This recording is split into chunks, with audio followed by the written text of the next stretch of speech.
Hello नमस्कार। एक बार फिर से एक नई वीडियो में आपका स्वागत है। मैं हूं ऋषभ और सुबह के बज रहे हैं 8 और मैं हूं इस समय हिमाचल प्रदेश के एक छोटी सी जगह में धर्मकोट एक गांव तो है लेकिन काफ़ी टूरिज्म यहाँ बढ़ गया है। इस वजह से यहाँ पे बहुत सारे हॉस्टल, कैफ़े और होटल भी हैं। इसके अलावा कुछ जगह हैं जिनको देख सकते हैं, जिसमें गल्लू मंदिर है और उसके आगे एक ट्रैक है जो वाटरफॉल की ओर जाता है। और यहाँ से एक त्रिउंड का ट्रैक भी धर्मकोट से होता है। एक तो भागसू, जहाँ मैक्लोडगंज में भागसूनाग से जाता है एक ट्रैक धर्मकोट से भी जाता है। तो इसके अलावा इंद्रहार पास और स्नो लाइन, ये सब सारे ट्रैक यहाँ से होते हैं। हालांकि सब में अलग अलग समय लगता है और थोड़ा कठिन भी है वो इंद्रहार और स्नो लाइन। तो आज कल हम यहाँ आए थे, हमने घूमा, कल्लू देवी मंदिर गए, लेकिन वाटरफॉल हम गए, बिल्कुल छू कर गए, लेकिन वहाँ तक जा नहीं पाए। मौसम की वजह से और समय की कमी की वजह से हम नहीं देख पाए। मैंने सोचा था आज जाऊंगा, लेकिन आज सुबह थकावट इतनी हो गई थी कल की, आंखें नहीं खुली। तो एक बार जो छूट जाता वो छूट ही गया। तो कल जब अगर आऊँगा तो फिर देखा जाएगा। तो धर्मकोट ऐसी जगह है जहाँ काफ़ी कैफ़े हैं, लेकिन लोकल ट्रांसपोर्ट मतलब हॉस्टल भी सस्ते मिल जाते हैं और लेकिन लोकल ट्रांसपोर्ट नहीं है। टैक्सी मतलब वो जो पब्लिक ट्रांसपोर्ट चलता है सस्ता सा, वो नहीं है। यहाँ टैक्सी बुक करनी पड़ती है जो थोड़ा महंगी पड़ जाती है। तो यहाँ से हमने मैक्लोडगंज जाने के लिए टैक्सी बुक की है, जिससे हम जाएंगे पहले मैक्लोडगंज, फिर वहाँ से धर्मशाला।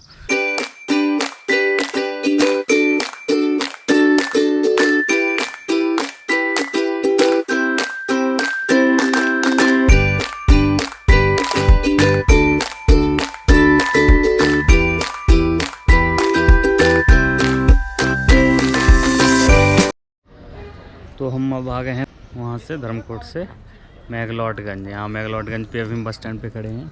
ये नीचे देख रहे हैं बस स्टैंड है। अभी धर्मशाला के लिए कोई बस नहीं है, तो हमने एक टैक्सी की है जो हमें 20 रुपये, टैक्सी की क्या है, शेयरिंग वाली और जीप है जो हमें 20 रुपये में छोड़ देगी। तो ये जीप, तो अभी सवारी भरी नहीं है, सवारी भर जाएंगी तो चल पड़ेगी। तो अब हम बस सवारी भरने का इंतजार कर रहे हैं, या अगर उससे पहले बस आ गई तो बस से निकल पड़ेगा। देखते हैं कैसे जाते हैं और कितना टाइम अभी लगता है। आज कल रात को बारिश हो गई थी तो मौसम इतना अच्छा हो गया, बिल्कुल सुहावना, ठंडी ठंडी हवा चल रही थी। उससे पहले काफ़ी तेज़ धूप थी तो गर्मी सी लग रही थी।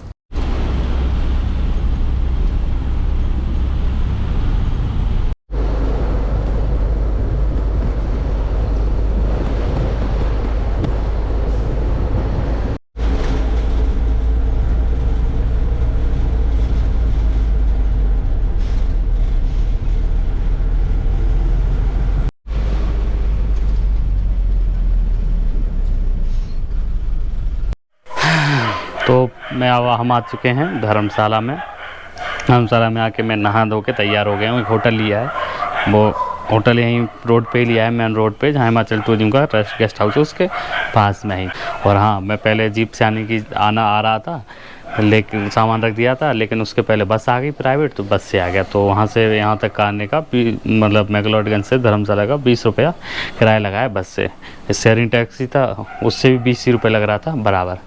तो अभी हम जा रहे हैं। सबसे पहले आज सोचा है कि स्कूटी रेंट करेंगे, उसको लेंगे, फिर उससे पूरा धर्मशाला घूमेंगे, कांगड़ा फोर्ट और भी जगह जो हैं, मोनेस्ट्री वो। और ये देखिए मेरे हॉस्टल से ये रोपवे जा रहा है ऊपर की ओर। अभी रोपवे शायद मैक्लोडगंज जा रहा है या कोई और जा रहा है, मैं पता करूँगा फिर आपको बताऊँगा ये रोपवे कहाँ जाता है। लेकिन ये रोपवे है, और क्योंकि वीकेंड वाला दिन नहीं है, फिर भी दिख रहा है लोगों की, मतलब रोपवे में तो दिख रही है भीड़, लेकिन रोड पे इतनी ज़्यादा आज जाम नहीं है। जैसे एक दिन में आया था मैक्लोडगंज से धर्मशाला, उस दिन बहुत ज़्यादा जाम लगा हुआ था। और अभी धूप भी निकल आई है, तो मौसम जो सुबह बहुत ठंडा था, अब थोड़ी धूप निकल आई है। क्योंकि और धर्मशाला लगभग 1457 मीटर पर है, मैक्लोडगंज 21 पे है, और उसके ऊपर धर्मकोट वो 2300 मीटर शायद है। तो ऐसा कुछ था, तो वहाँ ज़्यादा सर्दी थी, यहाँ थोड़ा गर्मी वाला एरिया है। तो अब हम चलते हैं। सबसे पहले स्कूटी रेंट लेने के लिए एक जगह देखिए, मैंने बात की हुई है, वहाँ जाएंगे, फिर स्कूटी रेंट लेकर फिर चलेंगे मतलब धर्मशाला घूमने के लिए। तो धर्मशाला को घूमने के लिए हमने स्कूटी रेंट ले ली है। स्कूटी हमने ले ली है रमनदीप ट्रैवल से, और ये है जगह है कांगड़ा फोर्ट, कांगड़ा कला संग्रहालय, कांगड़ा म्यूजियम के सामने। हमें पड़ी है 500 रुपये की। तो धर्मशाला में हम अपनी घुमक्कड़ी की शुरुआत कर रहे हैं कांगड़ा कला संग्रहालय धर्मशाला, ये कुछ ऐसा दिखाई देता है। तो अब इसके अंदर चलते हैं और देखते हैं कितने का टिकट है और क्या क्या इसके अंदर है। तो हम कांगड़ा म्यूजियम, जो कला म्यूजियम है उसको देख लिया है, उसको देख के बाहर आ गए हैं। म्यूजियम के जो अंदर जाने की फ़ीस है वो इंडियन के लिए 50 है, फॉरेनर के लिए शायद 100 या 150 है। और अगर आप फोटोग्राफी करते हैं तो उसका भी अलग से चार्ज है 100 रुपये। और अगर आप वीडियोग्राफी करते हैं, जनरल वीडियोग्राफी, तो 2000 है, और प्रोफेशनल है तो 10,000 है। मतलब काफ़ी ज़्यादा हाई है। तो हमने वीडियो और फ़ोटो तो कुछ नहीं लिए, हम सीधे गए अंदर देख के आए। तो बहुत ज़्यादा बड़ा नहीं है, बहुत सारी पेंटिंग्स हैं अलग अलग काल की, कांगड़ा की, अर्थ के बारे में बताया है फ़ोटो के द्वारा। और बौद्ध पेंटिंग और भी कई पेंटिंग और कांगड़ा की मूर्तियाँ हैं जो मंदिरों की रखी हुई वो भी हैं। तो हमने अभी तो देख लिया है कांगड़ा संग्रहालय। और इसके बाद हम जा रहे हैं यहाँ से टी गार्डन, वॉर मेमोरियल और स्टेडियम की तरफ। तो जो रास्ते मिलता है हम सबको देखते हुए आगे बढ़ेंगे। कांगड़ा, जो कांगड़ा म्यूजियम था उससे लगभग 3 किलोमीटर की दूरी पर स्टेट वॉर म्यूजियम है। तो कुछ ये बाहर से कुछ ऐसा दिखाई देता है। यहाँ पे एयरक्राफ्ट भी लगा हुआ है और बहुत सारी गाड़ियाँ लगी हुई इधर, ये जानकारी दी गई है। तो ये इस पर लिखा है स्टेट वॉर म्यूजियम है। उसका टिकट जो 18 उम्र से नीचे का उनका 10 का है, जो 18 साल से ऊपर का है उनका 20 का है। और सर्वर सोल्जर हैं, जो एक्स सर्विसमैन हैं या वीर नारी हैं, तो उनके लिए फ्री सर्विस है। और नो ईटवेल्स एंड बैग्स आर, मतलब ईटवेल और बैग्स अंदर जाना अलाउ नहीं है। सुबह 10 बजे से 5 बजे तक खुला रहता है। तो इसका यहाँ गेट है, हम अभी लेते हैं यहाँ से टिकट और फिर आगे बढ़ते हैं। स्टेट वॉर म्यूजियम के ही गेट पर एक टैंक रखा हुआ है। यहाँ एक मूर्ति लगी है जनरल जोरावर सिंह की, उनके बारे में पूरी जानकारी दी गई है। और यहाँ भी रखा हुआ है। तो अभी हमने टिकट ले लिया है, अब अंदर बढ़ते हैं। तो म्यूजियम के हम अंदर आ गए हैं। इसके अंदर यहाँ पे ये लिखा हुआ है हिमाचल प्रदेश युद्ध संग्रहालय धर्मशाला का उद्घाटन मुख्यमंत्री वीरभद्र सिंह ने किया था 2017 में। और इसके बारे में यहाँ भी एक लगा हुआ है, यह युद्ध संग्रहालय हिमाचल प्रदेश के वीर सैनिक युद्ध के गौरवमय इतिहास का घोतक है, उनके परम बलिदान को समर्पित। अंदर से कुछ ऐसा देखा है, क्या शानदार लग रहा है, क्या बेहद खूबसूरत है। और यहाँ जेमादार लाला की मूर्ति है और उसके बारे में यहाँ लिखा हुआ है कि 21 जनवरी 1916 को जेमादार लाला मेसोपोटामिया के एल हन्ना के क्षेत्र में तुर्की सेनाओं के विरुद्ध हमले में अग्रणी थे। इस म्यूजियम में आगे बढ़ेंगे तो ये प्राचीन काल युग के बारे में बताया है, मध्यकालीन युग के बारे में बताया है, प्रथम विश्व युद्ध के बारे में बताया गया है। इधर ऑनरेरी कैप्टन भंडारी राम के बारे में बताया गया है। और ये मेजर परमवीर चक्र मेजर सोमनाथ शर्मा के बारे में जानकारी दी गई है।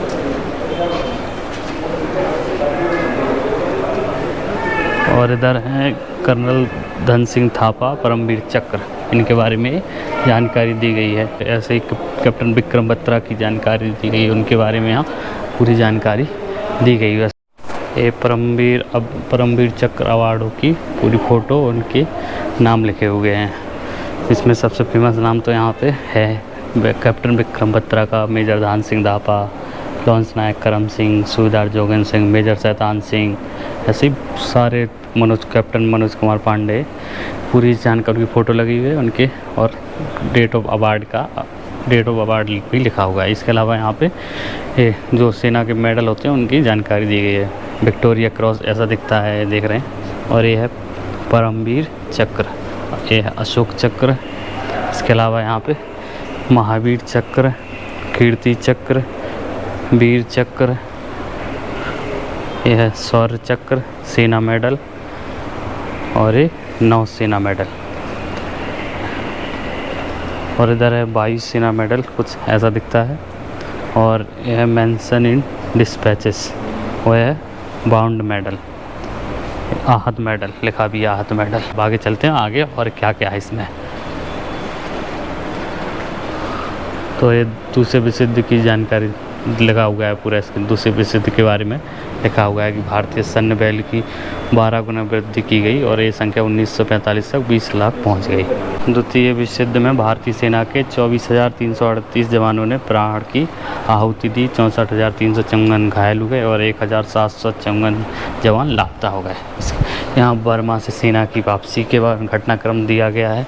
कश्मीर युद्ध के बारे में यहाँ जानकारी दी गई है। चीन भारत जो 1962 का युद्ध हुआ था उसके बारे में भी यहाँ जानकारी दी गई है। और ऐसे ही भारत 1965 का 1971 का जो भारत पाक का हुआ था, बांग्लादेश बना था, वो वाला है। तो ये पूरी जानकारी यहाँ दी गई है। ऑपरेशन पवन, ऑपरेशन मेघदूत। तो बार मेमोरियल के अभी हम एक नए भवन में थे जो अभी नया बना है, जो 2017 में इसका शिलान्यास हुआ था। इसमें वो अभी दिखाया, जिसमें मूर्ति है, वो मेजर सारे परमवीर चक्रों की जानकारी दी गई है।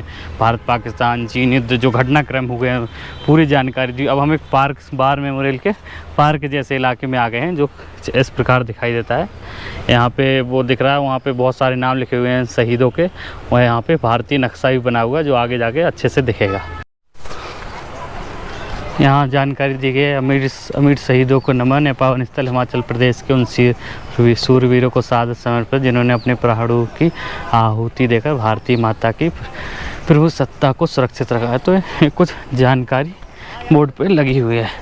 इसके अलावा यहाँ जो मैं भारतीय नक्शे की बात कर रहा था, वो देखिए बना हुआ है, ये पूरा भारत का नक्शा बना हुआ है। इसी के ऊपर बार मेमोरियल टाइप जिसमें शहीदों के नाम लिखे हैं शायद, तो हम वहाँ तक जाएंगे।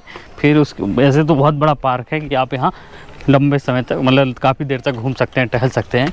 लेकिन हमने अंदर देख लिया और बाकी जगहों भी जाना है, तो हमें वहाँ तक जाएंगे, फिर उसके बाद वापस लौटेंगे।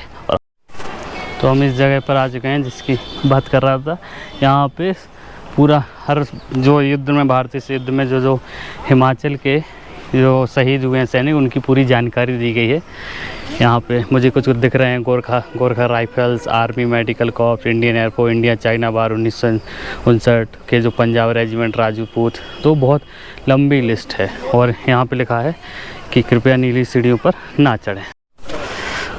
तो बार मेमोरियल से लगभग 1 किलोमीटर की दूरी पर ही स्टेडियम है, धर्मशाला क्रिकेट स्टेडियम। कुछ इसका ऐसा गेट है।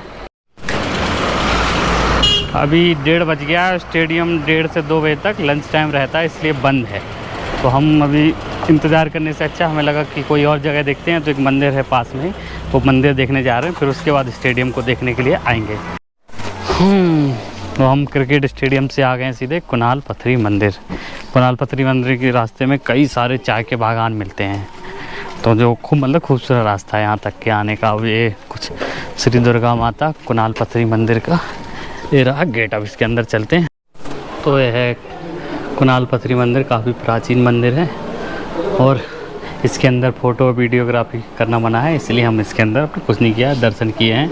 और इसके बगल में ही यहाँ पे सामने ही गुप्तेश्वर महादेव है। इस मंदिर के बारे में आपको थोड़ा बता दूं कि इस मंदिर के बारे में कहा जाता है जो 51 शक्तिपीठ है उनमें से एक शक्तिपीठ ये भी है। और जो माँ सती का यहाँ पे कपाल गिरा था, जब वो भगवान शिव जब सती हो गई थी, इस भगवान शिव उनको शरीर को ले जा रहे थे, तब उनका यहाँ कपाल गिरा था। और जिसके बाद उनका इस जगह पर मंदिर स्थापित हुआ और जिसका नाम है कुणाल पथरी मंदिर।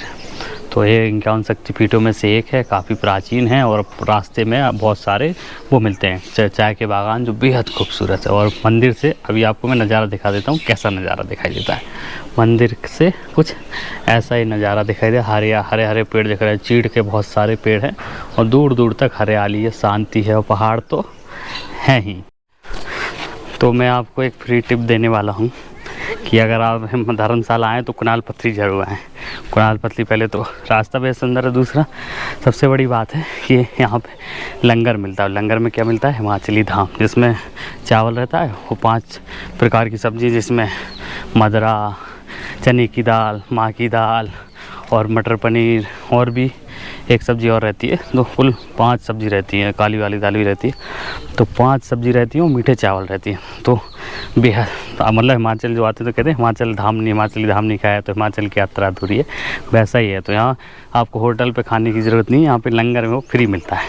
तो हमने पहली बार मैंने हिमाचली धाम खाया, बेहद मज़ा आया। मैं तो खूब भर पेट खाया, जबकि खाना खा चुका था और मज़ा ही आ गया। तो आप यहाँ आएँ तो यहाँ का लंगर ज़रूर खाएँ, और यहाँ तो आएँ लंगर के लिए आएँ, नहीं तो मंदिर देखने आएँ।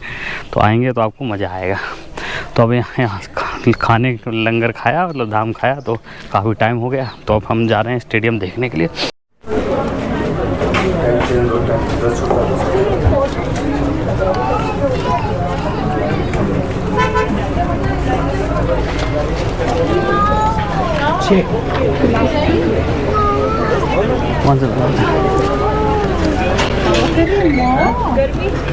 इतनी ठंड हो रही, पसीने आ रहे हैं। स्टेडियम बाहर से कुछ इस प्रकार दिखाई दे रहा है, पूरा लाल कलर का ज़्यादा दिख रहा है। और अभी यहाँ से एक गेट बने हुए हैं, तो अभी यहाँ से अंदर हम जा रहे हैं। तो अभी देखते हैं अंदर कैसा अनुभव रहता है। और धूप बहुत तेज़ है, गर्मी लग रही है, जिस वजह से मैक्लोडगंज गए थे तो वहाँ मौसम अच्छा था, बढ़िया था, लेकिन धर्मशाला थोड़ी नीचे पे है तो यहाँ थोड़ा गर्मी है। कहाँ से है अंकल रास्ता? सीधा कितना दूर है भाई?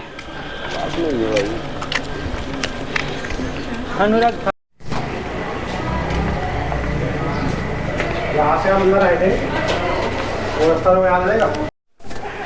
तो पेश है आपके सामने धर्मशाला का क्रिकेट ग्राउंड, कुछ इस प्रकार दिखाई देता है।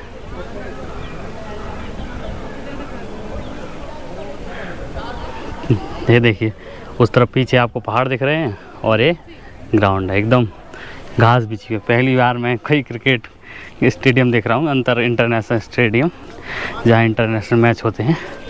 तो काफ़ी सुंदर लग रहा है, मतलब काफ़ी बिल्कुल ज़्यादा ऊंचाई से नहीं देखना पड़ा, बिल्कुल लेवल पे है। देखिए ये बिल्कुल पास में है ग्राउंड।